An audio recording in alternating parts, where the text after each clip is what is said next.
that's all I have to say on that. Thanks, Tammy. Thank you. Councillors, any questions? Yeah, just thanks very much, Tammy. I've had some very few discussions with Tammy, so we're hoping to try and get it right today for you. But just a quick one with the 16 car parks. That's real. What that means is 16 car parks are free over the school grounds. Yeah. So, Okay, thank you. so what we're trying to do is make sure that car park is Fully utilised. Yeah. Thank you. Very good. Thank you very much, Tammy. Thank you.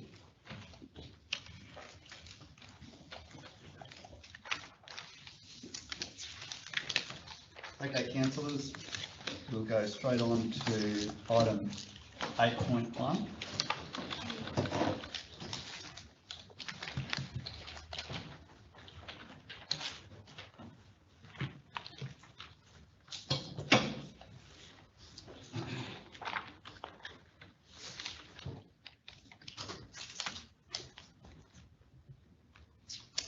Okay, item 8.1, State of Queensland Department of Education Negotiated Decision Notice MCU Outdoor Sport and Recreation 30 to 90 Maud's Road, Atherton. Do I have a mover of the officer's recommendation?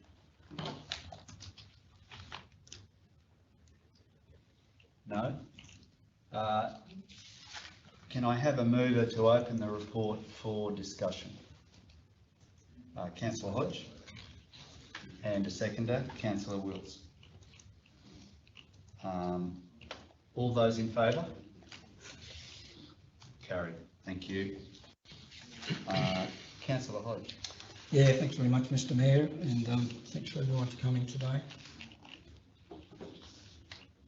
I have a different resolution that I put out during the week, and we also have an amended resolution that the manager of executive manager of the new title now is Development Services, which you've all been provided with today.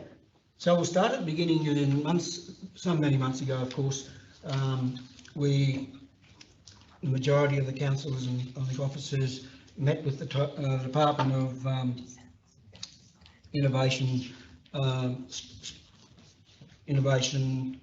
Sports, Department of Education in providing this facility up at the school grounds. And after the discussions, if everyone can recall, we said that we would do our best what we could do to make sure that we have this new facility that will provide sporting facilities for netball.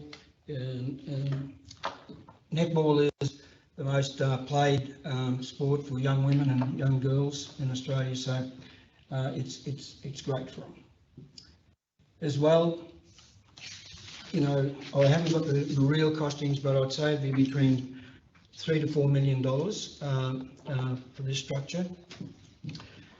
Basically, what this means is that it costs nothing to the council, nothing to the ratepayers. There is no operational costs. There is no asset management costs. There is no depreciation whatsoever. So it's fully funded by the state for the use of not just Atherton, of course, but for all the girls and young women across our region. Now, a month or so ago, this council approved this particular structure in providing this multi-purpose facility, subject to conditions. Now, there was two conditions that there were some problems with by the state, and it was to do with 4.2, the car parking drop-off and the noise complaint.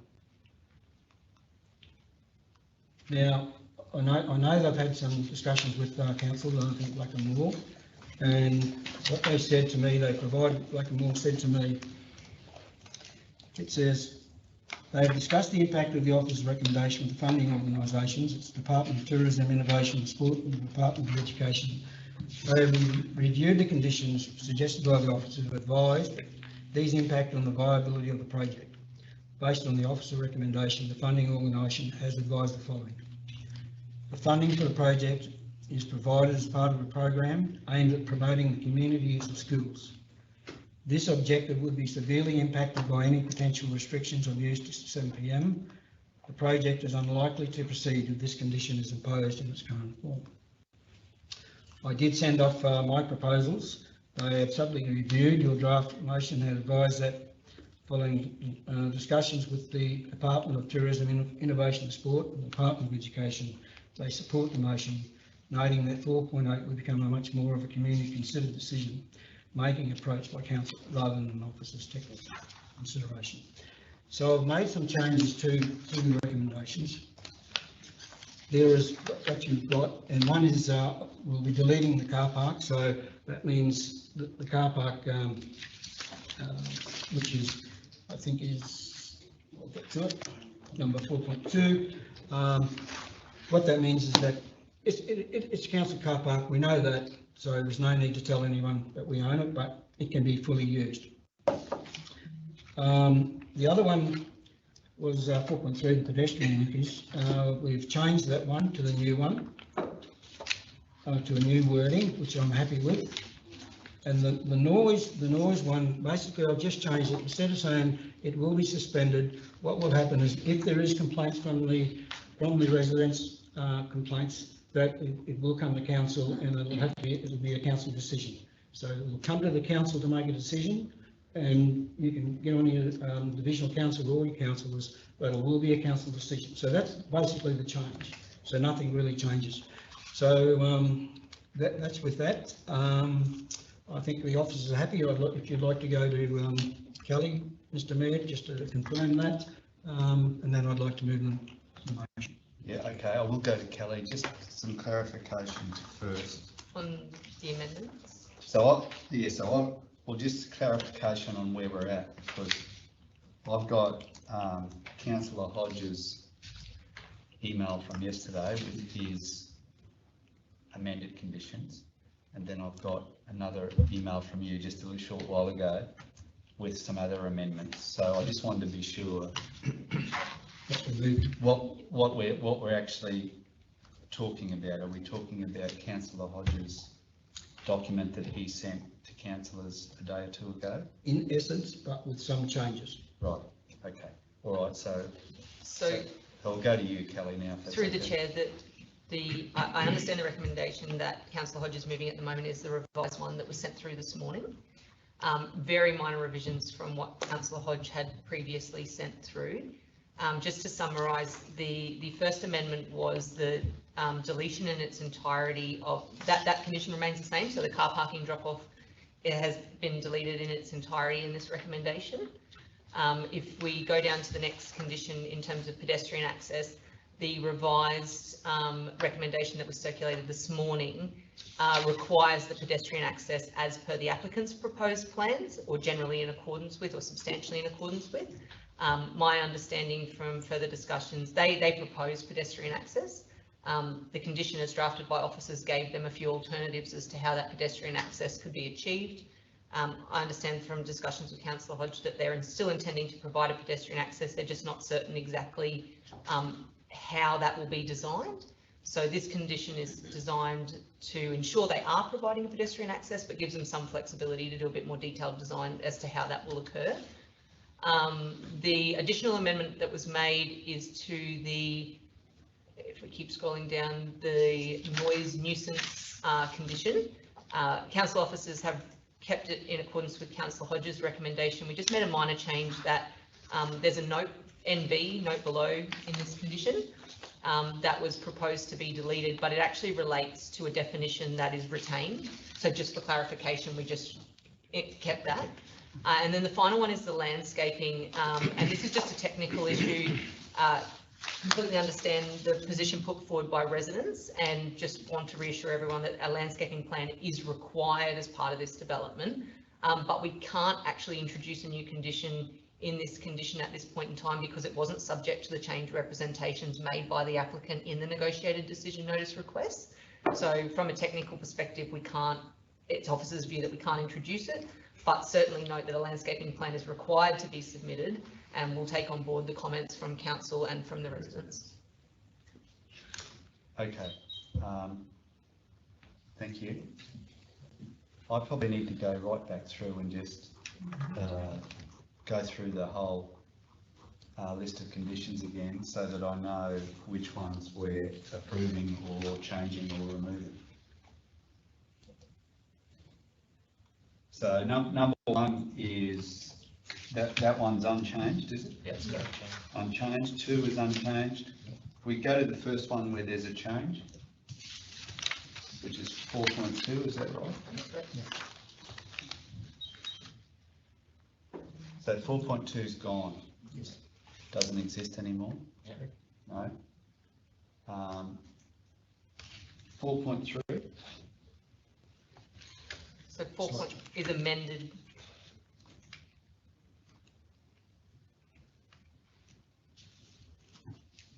That's the new amendment. that's the amendment we can see now.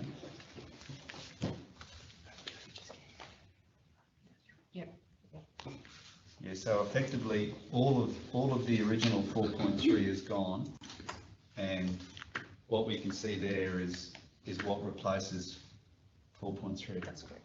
Yep. All right, can we go to the next one?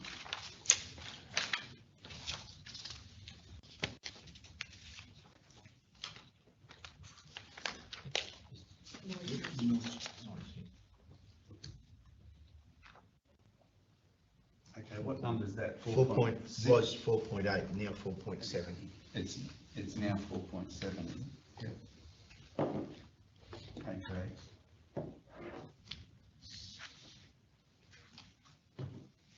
And the change in this one is the NB? No, so the change in this one, the NB was in the previous condition. Oh, okay. The substantive change in this one is previously, if there were noise complaints, the activities were to be suspended after 7 p.m. until such time as a noise report was provided by a qualified expert demonstrating how they were going to address the noise issues to the satisfaction of the officer. Yep. The proposed amendment is that if complaints are received, a report will be presented to council to consider whether, so it's a may suspend based on a council resolution, considering the impacts of the noise complaints and any potential resolution. Okay.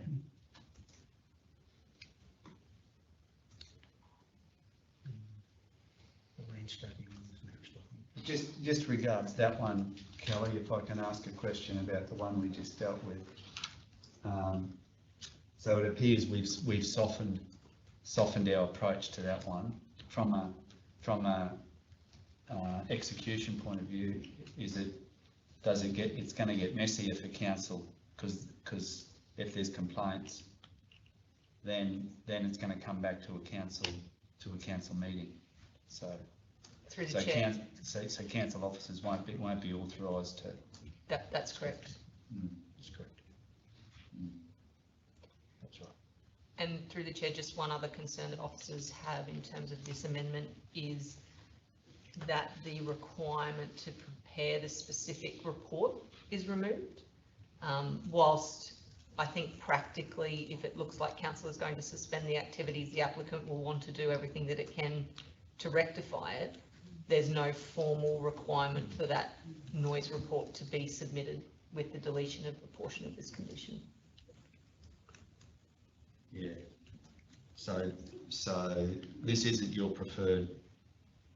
the planner's preferred position on this one? Through the chair, that's correct. I think it's manageable, but I do think it creates a greater degree of uncertainty for both council officers and the community, but it does create additional flexibility.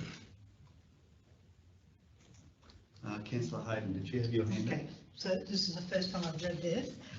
So they're allowed to operate till 9 o'clock every day of the week, till 9 p.m. I started reading this, and now I'm confused because we've got a new one here. So to me, I wouldn't like to hear it all night either, on every single day of the week. No, it's not. So- Sunday to Saturday. So we're taking out the public holidays and Sundays and Saturdays up night. Sunday and public holidays, 7 a.m. to 6 p.m. And that's, hang on, that's condition 3.3, which is not the question.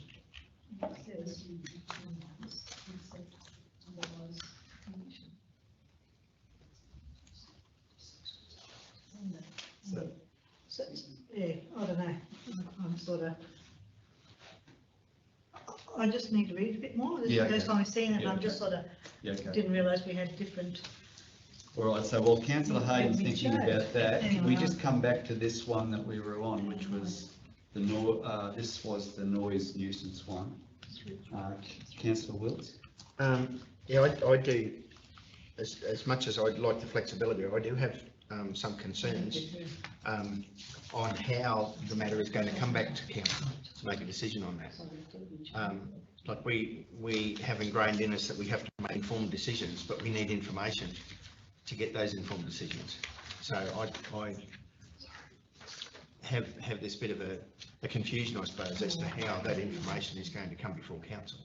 Like if we just get a community complaint compared with 300 members of the community that are satisfied with the noise emanating from the facility, yeah, just how do we go about deliberating over a decision in that regard that's going to impact on the future operation of the facility?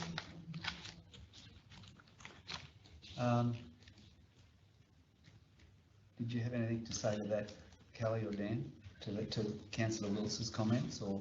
Through the chair, that's probably officers' concerns well summarised as well, in terms of the extent of, I mean, obviously the noise nuisance needs to be satisfied. So in officers' perspective, I guess practically, if this condition's endorsed, it wouldn't matter how many complaints were received. If a complaint is received and a noise nuisance is established, then it would, in my view, trigger this report back to council. It's got to be a Yeah, report. it will be a report, that's right.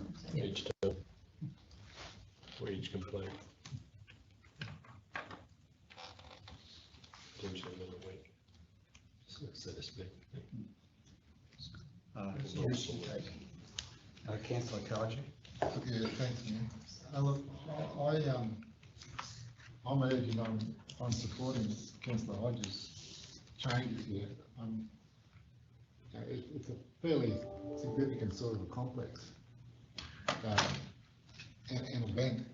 I wouldn't like to see something cancelled or suspended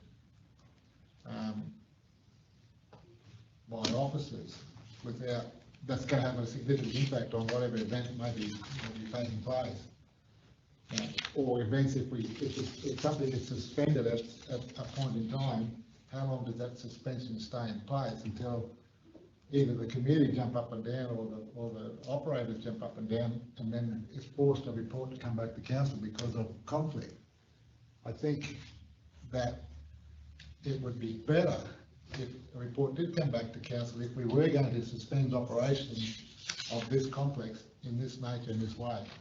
I don't think we should be putting that responsibility on the officers, given the potential impacts it may have and the time that may involve to satisfy one of the complaint. In that regard, I'm supporting that before any suspension takes place, that it comes back to us to have a look at and for us to make that decision. If we're going to suspend something of this nature, I think it needs to come from us, not the officers. Can I just read the condition out? That's D, of course, all the rest stays in, of course. The councils receive noise complaints arising from the evening use of the facility and be able to substantiate that the indoor noise impacts associated with the normal operation of the facility, in brackets including the associated use of the adjacent council controlled car park and the pickup area, for non-school related purposes described in the application, exceed the relevant acoustic quality objectives identified by the Environmental Protection Noise Policy 2019 as amended, at the source of the complaints. The council may by resolution of council suspend the evening operation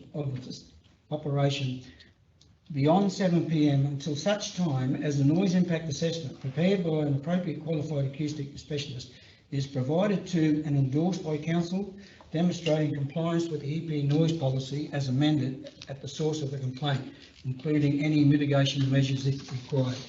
Now, the main reason as I've amended that is that the two departments said, if you want to go with the old one, right, we're not going to fund it. And I've read it to you before in black and white. So we've tried to make this condition good for the applicant and good for the people in the area. And amending the other car parks, the condition of the car parks, to trying to get this across the line without losing it. So it's up to you councillors, if you want to take the risk and you don't want to, amend this, it's up to you. But I think that clause is appropriate. Through the chair, if I may request a slightly minor amendment that may have a compromise position. If we could remove the deletion of the words that follow if required, that the assessment must include a study that models the impacts of noise on surrounding properties, specifically those fronting First Avenue and Mourns Road. The only, right down to the end of that sentence, Yep. To design and or operation of the facility. The only reason I suggest that is I note that some of the concern is that if we address it once and bring it back to council, that will then receive another noise complaint from an alternative location that will be able to demonstrate a noise nuisance, and then we're coming back to council again. And Dan, please correct me if I'm wrong, but my understanding is based on the applicant's acoustic report that was submitted in support of this application, they actually raised concerns about the impacts on the properties fronting First Avenue and Mourns Road after 7 p.m, which is why this condition came about in the first place. If we include that portion of the condition, it still ensures the decision comes to council, but at least when the ultimate noise report comes back to council, it addresses all of the areas of main concern at one point in time, rather than having to continually revisit based on where the complaint's coming from, if that would suit Councillor Hodge. I think That's a common sense. I think that'd be a good compromise actually between the two. Okay. So just so that just those specific those fronting First Avenue, is it? First Avenue and Mourns Road, And Mourns yeah. Road. Okay. Which is what they've identified in their That's correct. acoustic report. So the section after the NB is still deleted, is it? The NB was reinstated as it's relevant It is reinstated. to a previous condition. Yeah. I've just confused things by doing that in the middle of Jackie's amendment, sorry. So all of that section, Has been changed. has come back in. So apologies to take that and turn that black. But I can turn that black and then take that out. Perfect.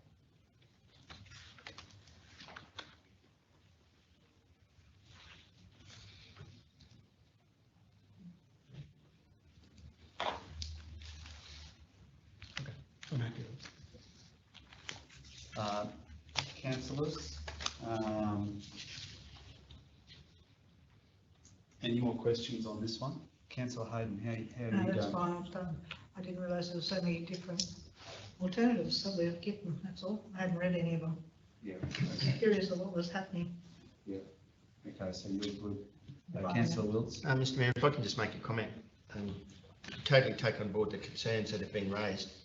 There is conditions imposed well and truly on stormwater runoff, and that can be pushed along further if the need arises. The noise pollution, we well and truly arguing that one out. The traffic flow increase for those long-term residents of Atherton, doesn't matter where we are in town now, we're seeing a dramatic change in the traffic flow, and we're doing what we can to try and alleviate that. But the unprecedented increase in population and traffic flow, we're experiencing it everywhere in town. But that type of thing is and will be monitored, not just by police, but by council as well. So, but totally, thank you for your comments, and we are working, you know, to alleviate those concerns. Thanks, Mr. Mayor. Very good. Okay, I might just go back to you, Kelly, for a final comment or summary, if you've got anything to add or suggest. No, nothing better than No, this. no, okay. All right, councillors, final call. Any queries or concerns about where we're at with this one? Okay, so now I'll ask for a mover of the amended motion that we've been talking through up on the screen. I'll move. So Councillor Hodge is moving, and Councillor Wilts is seconding the amendments we've just made up on the screen. Councillor Hodge?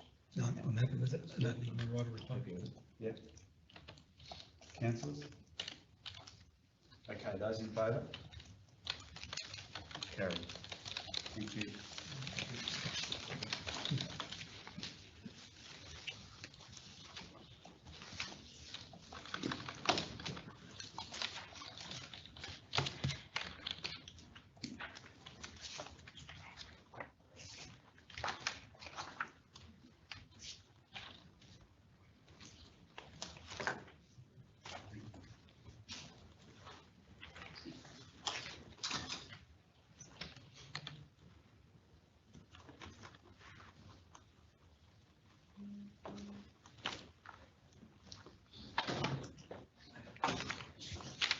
Okay, councillors, 8.2, Eventide Hills Distillery, material change of use, boutique distillery and cellar door operation, 2 to 10 Ord Road, Tolga. Do I have a mover of the officer's recommendation? Councillor Wilts moving, a seconder. Councillor Bilney. Councillor Wilts. Yeah, it's in my division, of course, but I'm very happy to see a new development there, subject to conditions. And I'd like to commend the officers that have put this report and the latitude that has been given to the applicant as far as time frame and use with relation to a garden reserve, toilet facilities. But I think it's a great little addition. I only wish the applicant well. Thanks, Councillor Wilts. Councillors? Questions? Councillor Hodge? Page 42, just to go through, I'm very happy with it. 42, which says the application's impact assessment will no properly made submissions were received in response to the public notifications. Draft conditions are provided to the applicant, to the consultant, and they've been agreed to, which is really good. And if you go to page 68, I always like to go to the statement of reasons to see how our officers have put this together to make sure I'm happy with it. And so, Page 68. Page 68, and you go to attachment 3, the statement of reasons, and you go through the reasons where it goes through. It explains what it is, the benchmarks, and the reasons for the decision, and I agree with them all. So, all happy. I'm very happy. Look forward to testing it. Councillor Bilney? Yeah, just through the chair, I just got a general comment that I too support this type of activity. The many benefits that we will be realised through tourism, boutique businesses is what we need, and I think it just adds to the offering of the Tableland and makes it a desirable destination to attend. Very good. Thanks, Councillor Bilney. Any more comments, councillors? All good, Kelly and Dan? All right. Those in favour of the officer's recommendation? Carried.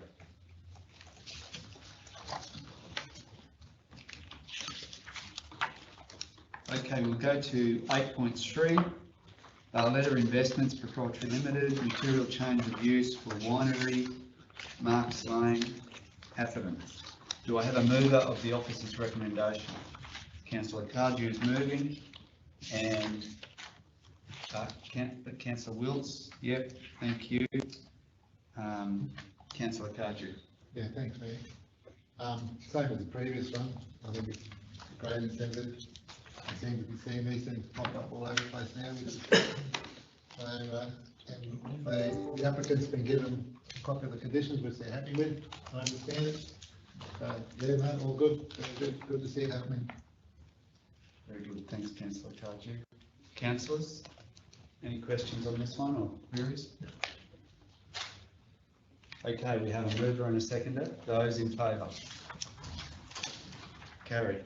Thank you.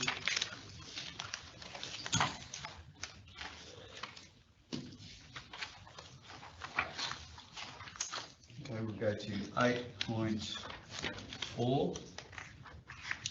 Disposal of non-current asset, boundary correction, lot 2, 46 Kelly Street, Atherton. Do I have a mover of the officer's recommendation? Councillor Hodge. Councillor Wilts, second. Councillor Hodge. Yeah, Councillor. Yeah, just one question with this one. All happy with, of course. It's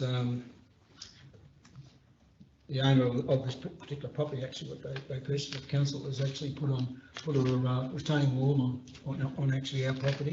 So that's why the reason for the RAL to change it. In the calculations, I assume that we're getting, is it 15 square metres, 15 square metres back, or giving him, and he's given us 1. Is that correct? That's how you get 40. Yeah. Okay. All good. Councillor Cardew. Yeah, thanks, Mayor. But, yeah, there's been a few anomalies over time with this one. When council actually built the property, when we owned council owned both properties, and of course the accommodation units on the one above the vacant lot that we sold to the developer, we also put the retaining wall into the other property. So, and then he's gone ahead and done the same thing to us. So it's a comedy of errors. So this is a good way of fixing it up, and yeah, happy to support it. Very good.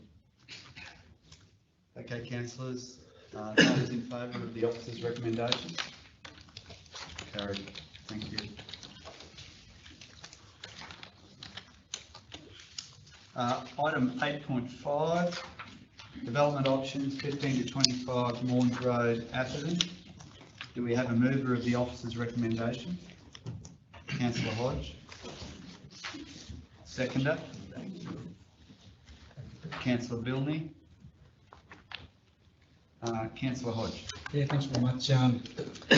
Straight through this, I think that as we represent the public who elected us to do our role in here, and what we've all the submissions that we've received, the complaints, I think it's it is the time to pull up stumps and move the officer's recommendation. So happy to do so. Councillor Hodge, yes, thank you. Councillors? Councillor Clifton? As the original architect of the idea of identifying Morns Road Park bounded by Lindstrom Pink as a piece of ground that might be useful for the purposes of improving the ability for improving medium and high density housing. I acknowledge that there are a lot of people who expressed concern about the park. I've been approached by many, even in social gatherings. Had to walk away from one particular circumstance. The fact is, of course, that we have a significant housing problem. We are substantially below. I think we have 1% of our housing stock is in medium and high density housing, compared to other parts of Queensland, which I think have a figure of something like 26%.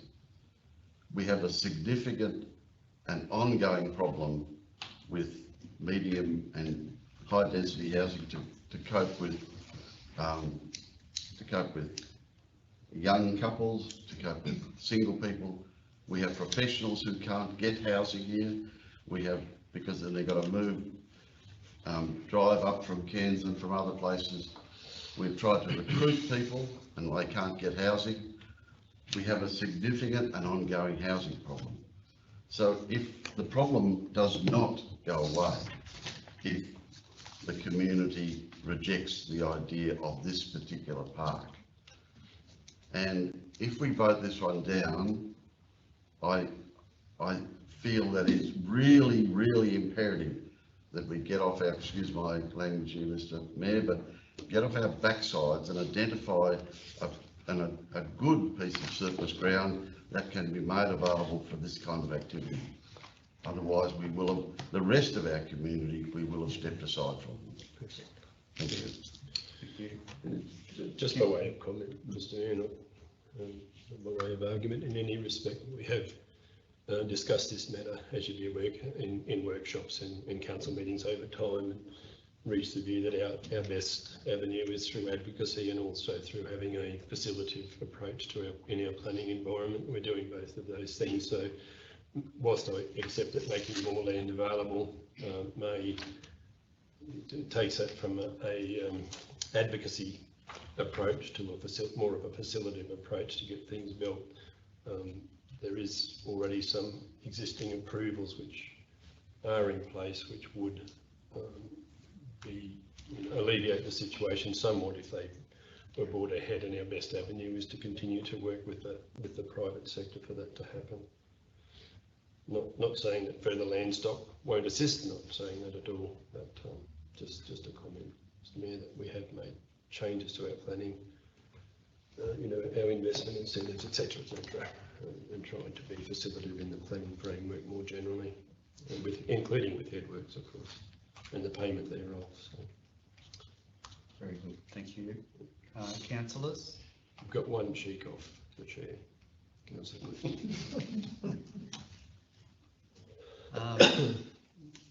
Councillor Wills? Yeah, thanks, through the chair. Yeah, I agree with both the councillors. Yeah, we have listened to the people, but I do totally agree with the reason why Councillor Clifton originally tabled this matter. It's a block of land, it's a parkland that the open park areas that we have in Atherton are extraordinary. It's another park that we have to maintain. It's ground that perhaps isn't the most suitable ground that that we selected to use this as a bit of a trial or a guinea pig, I suppose. But I think that the community, to a point, have to get on board with what we're trying to do here. We're trying to establish a situation where the need for this type of housing is lessened.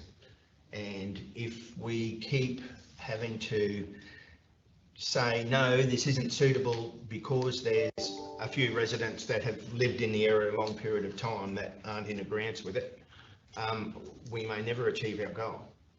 So we collectively have to look at what we're trying to do and how we can get this community to continue to move forward with the desperate need that we experience at the moment. I do, however, agree that this isn't the block of land that we should be looking at, and that is why I will support the submission as given to us by our staff. Thank you, Councillor Wills. Councillors, any more comments on this one? Okay, we have a mover and seconder for the officer's recommendation. Those in favour? Carried.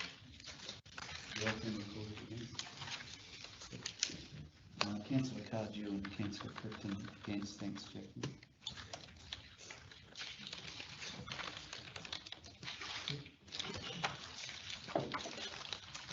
Notices, item 14, notices of motion. 15, business without notice. Councillor Hodge. Yeah, just one, just through Kelly, in regards to the infrastructure deferral policy that we've emailed each other, that will try and get it sorted out for the internal process. There was just one thing that one of the developers rang me in regards to, I'm not sure if this is part of in the framework of the policy, but say he's got a like 1 into 8, right? And he wants to pay, say, three blocks of the, and then defer the other 4. Is that? Yeah, that's certainly can be facilitated under the policy. In policy? Yeah. Okay, good. That's all I need to know. Thanks very much. Any more business without notice, councillors? Okay, that concludes our meeting today. Thanks very much, everyone. Our next meeting will be Wednesday, 25th of January. We're bringing that to the Wednesday to dodge the Australian holiday on Thursday. Thanks, everyone.